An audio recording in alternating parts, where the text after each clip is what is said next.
Hello everyone, today's tutorial is about A-line shirt.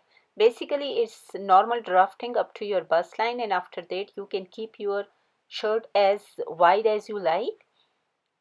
So this is the piece of cloth which I first folded lengthwise and then widthwise. These are 4 layers, and now I will start drafting from the folded side. First I will take my half of my shoulder measurement.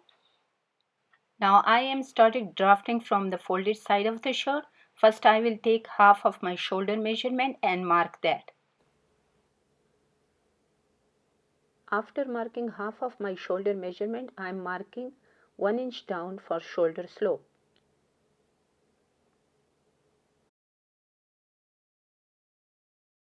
Now mark half of your armhole measurement and right under this mark 1/4 of my bust measurement.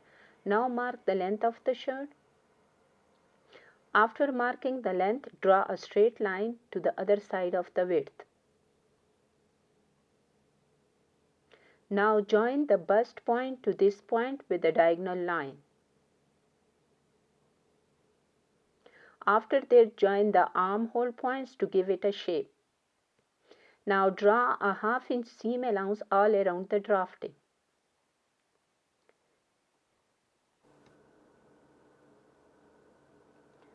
Now mark the sides of the shirt about 1 inch high and join it to the bottom line, just to avoid the shirt from drooping down. Just to make the shirt look more good, give this slight curve here. This is about 1 inch deep. The shirt is still loose. This slight curve is not to make it fit. The waist and hip measurement is like 3-4 inches more than the regular measurement. Now just cut the cloth out.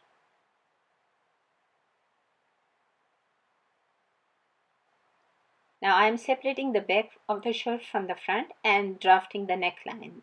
So whatever neckline you like, you can draft that. I am drafting round neckline. So for that I am going 2.5 inches wide and 4 inches down. 4 inches is not enough for a grown-up woman, it's just enough for 12 years old.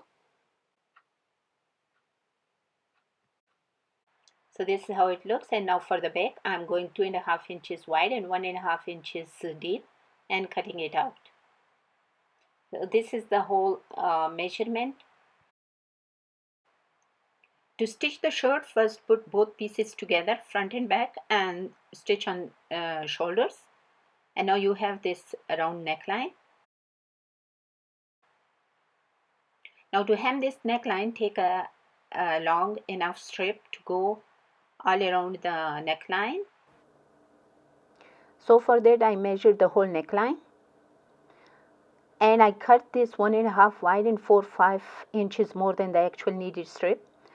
To stitch this strip to the neckline, leave about 2 inches extra at the beginning and at the end like this. Start to pull the strip slightly as you stitch. This will keep the neckline from gaping open. So start with back stitch and pull slightly. When you reach at the end, just take both pieces, open it up and try to bring the joint on top of the shoulder seam.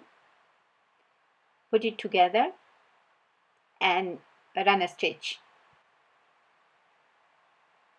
So after this, just cut off the extra cloth.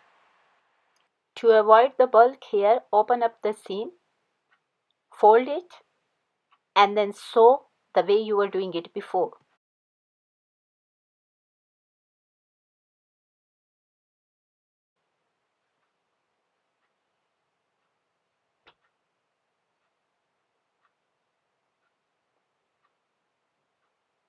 This is how it is so far.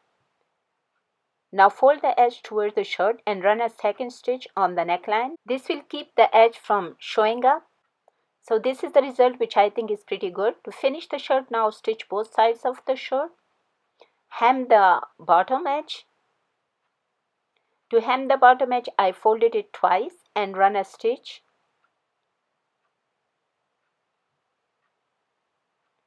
When I finished this one stitch, I started another one like this. Now start another stitch under the first one and make the presser foot your guide and go slowly and carefully to make the stitch straight. So this is how it looks, which makes it pretty professional. So after this hemming, attach the sleeves and you are done. Thanks for watching and goodbye.